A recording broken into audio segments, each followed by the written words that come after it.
और इस श्लोक के अनंतर एक बड़ा ही सुंदरतम यहाँ पर दोहा है, जो अयोध्या कांड का प्रथम दोहा है।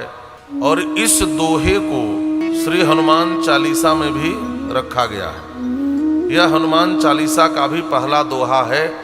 वस्तुतः यह दोहा अयोध्या कांड का पहला दोहा है। और मैं कहता हूं दुनिया में कोई अभागा ही होगा जो इस दोहे को न जानता हो, है ना।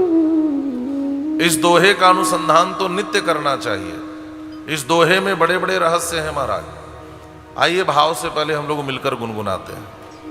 श्री गुरु चरण सरोज रज निज मन मुकुर सुधार।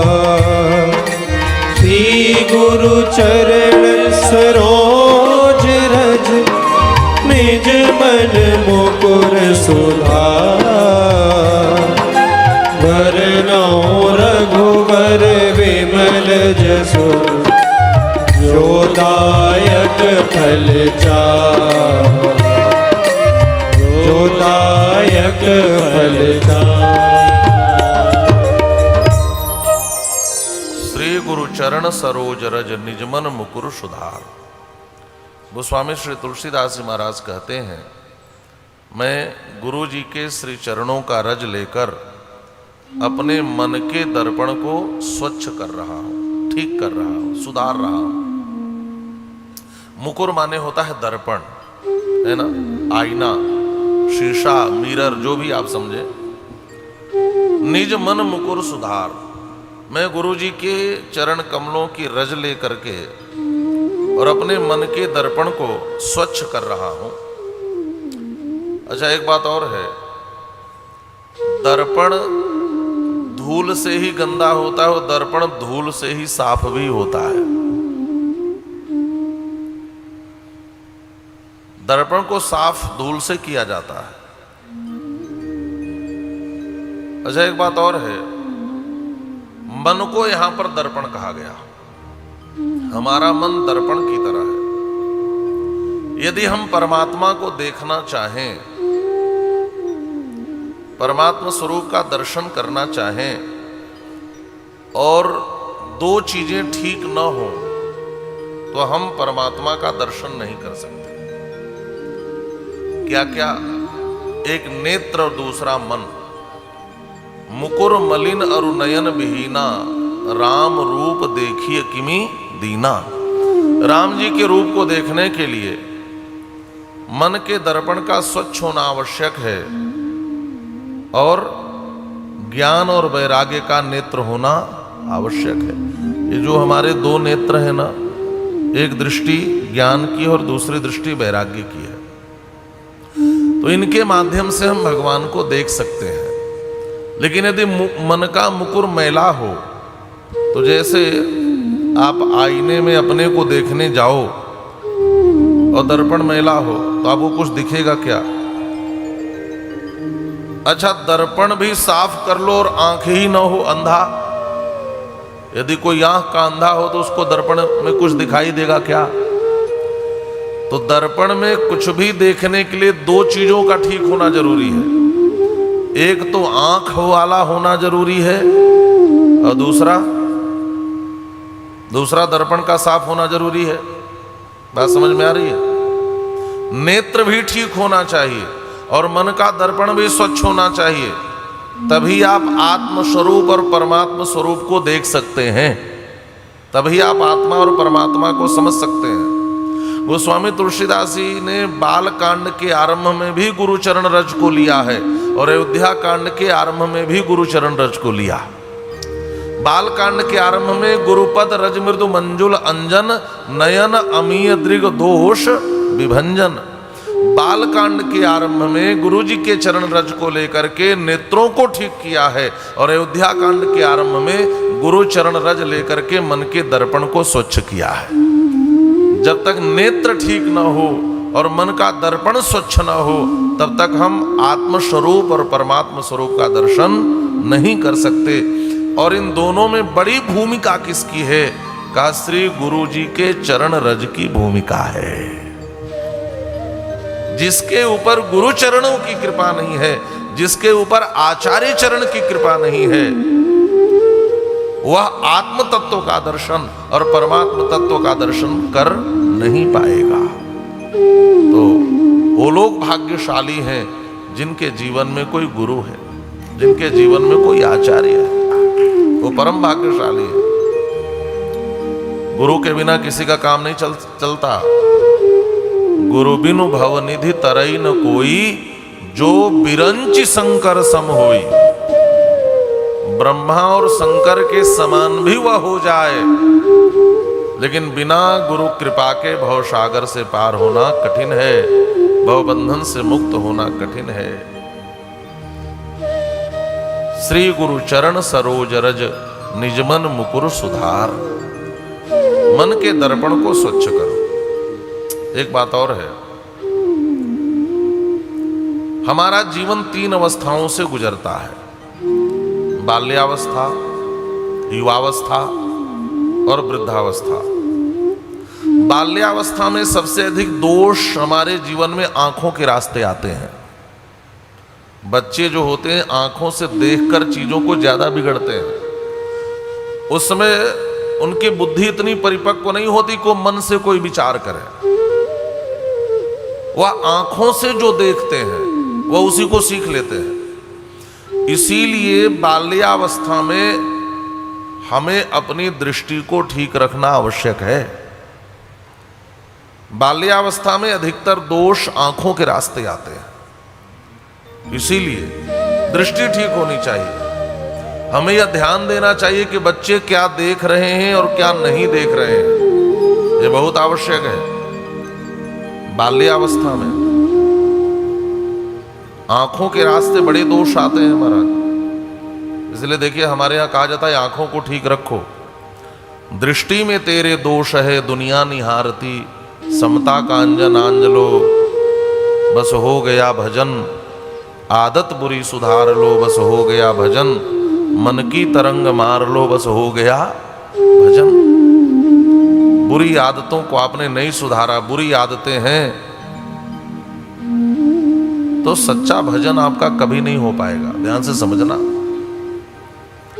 दृष्टि में दोष हो तो समझ लेना कि सच्चा भजन आपके द्वारा नहीं हो सकता। पहले दृष्टि को ठीक करना पड़ेगा। आप लोगों ने श्रीमद् भागवत महापुराण में अजामिल की कथा सुनी होगी। अजामिल ने एक व्यक्ति को एक वेश्या के साथ गलत कृत्य करते देखा और अपने घर में वेश्या को लाकर रख लिया। जब हम कोई गलत दृश्य देखते हैं, जब हम कोई अश्लील दृश्य देखते हैं, तो हमारे मनोमस्तिष्क को सर्वाधिक प्रभावित करता है। इसलिए 2 इंद्रियों पर संयम रखने के लिए, 2 इंद्रियों को ठीक रखने के लिए बार बार बात कही जाती है। हमारे यहाँ सनातन धर्म में जब भी हम कोई मंगल कृत्य करते हैं तो सबसे पहले स्वस्त्ययन का पाठ होता है, स्वस्ति वाचन होता है। स्वस्ति माने होता है कल्याण और अयन माने होता है घर, उसी को कहते हैं स्वस्त्ययन। स्वस्त्ययन की पंक्तियों पर कभी आप जरूर दृष्टि डालें। स्वस्ति वाचन का अर्थ कभी आप जरूर पढ़ें, नहीं किसी से जरूर सुने। उसकी एक पंक्ति है, भद्रं कर्णे भी शृणुयाम भद्रम पश्येम। हम कानों से कल्याणकारी वचन सुने, हम आंखों से कल्याणकारी दृश्य देखें। आहार हम केवल मुंह से ही नहीं लेते, हम आहार प्रत्येक इंद्रियों से लेते हैं और प्रत्येक इंद्रियों से लिया गया आहार हमारे जीवन को प्रभावित करता है। और विशेषकर इन 2 इंद्रियों से, आंख से और कान से, हमारे जीवन को सर्वाधिक प्रभावित करने वाली ये इंद्रियां हैं। यदि हम आंखों से गलत दृश्य देखते हैं और कानों से गलत बातें सुनते हैं तो हमारा जीवन बिगड़ता है। इसलिए हमारे संत कहते हैं, हमारे शास्त्र कहते हैं कि देखो अपनी आंखों को ठीक रखो। इसलिए गोस्वामी तुलसीदास जी महाराज बालकांड के आरंभ में गुरुपद रज मृदु मंजुल अंजन नयन अमीय दृगदोष विभंजन। गुरु जी के चरण रज को लेकर के कहते हैं मैं अपने नेत्रों का अंजन बनाकर आंखों को ठीक कर रहा हूं। और अयोध्या कांड का आरंभ, युवावस्था में सबसे अधिक दोष हमारे मन से आते हैं। देखते जब मन से गलत चिंतन करता है, मन से गलत बातें सोचता है।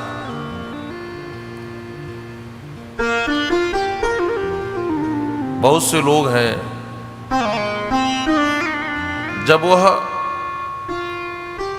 अकेले में होते हैं तो उनका मन बड़ा चिंतन करता है। चिंतन अच्छा भी होता है, चिंतन बुरा भी होता है। एक बात और है, एकांत और अकेलापन में बड़ा अंतर है।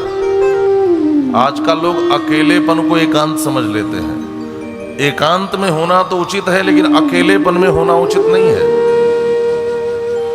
अकेलापन हमारे मन को विकृत कर देता है। आप कहेंगे एकांत और अकेलेपन में अंतर क्या है? वस्तुतः हम इन दोनों शब्दों का प्रयोग एक ही वस्तु स्थिति के लिए करते हैं। एकांत का अर्थ होता है एक एव अंतः एकांतः। जब हमारी चित्तवृत्तियां एक परमात्मा में ही लग जाएं और कहीं इधर उधर न जाएं, तो इसको एकांत कहा जाता है। और जब हम भीड़ रहित होते हैं तब हम अकेले होते हैं। लोगों का अभाव अकेलापन है, लेकिन लोगों के अभाव के साथ हमारे भीतर भगवान का भरा हुआ भाव एकांत होना है। संतों ने एकांत की प्रशंसा की है, अकेलेपन की प्रशंसा नहीं की है। थोड़ा सा इसको और बढ़ा दीजिए। बोलिए श्री राघवेंद्र सरकार की जय। तो युवावस्था में हमारे जीवन में सर्वाधिक दोष मन के रास्ते आते हैं, मन के रास्ते। इसीलिए बड़े बड़े विचारक कहते हैं कि अकेलेपन से बचो। कुछ न हो तो पुस्तकों का आश्रय लो, अच्छी पुस्तकें पढ़ो। यदि आप सत्संग में नहीं जा सकते, अच्छों का संग नहीं कर सकते, तो अच्छी किताबों का आश्रय लो। अपने मन को अकेला मत छोड़ो। अकेला रहेगा तो बहकेगा। अपने मन को कहीं लगाओ, और नहीं लगाओगे तो क्या होगा? मन मैला हो जाएगा, मन पर वासना की धूल जम जाएगी। और जब मन रूपी दर्पण पर वासना की धूल जम जाएगी तो फिर आपको कुछ दिखाई नहीं देगा। और लोग कहते हैं ना कि वो जवानी में अंधा हो गया। यह युवावस्था का अंधापन क्या है? मन के दर्पण पर जमने वाला वासना की धूल ही है। हम इससे कैसे बचें? का हमें गुरु चरणों का आश्रय लेना चाहिए। श्री गुरु चरण सरोज रज निजमन मुकुर सुधारी। अपने गुरु जी के चरण रज को लेकर के मन के दर्पण को ठीक करो। चरण सन्निधि में बैठो। आचार्य के पास बैठोगे तो आपके मन पर जो धूल वासना की जमी है वह हट जाएगी और आपका मन वासना से हटकर उपासना में लग जाएगा।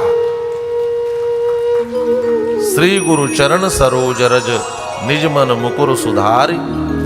बरनौ रघुबर विमल यश जो दायक फलचारी।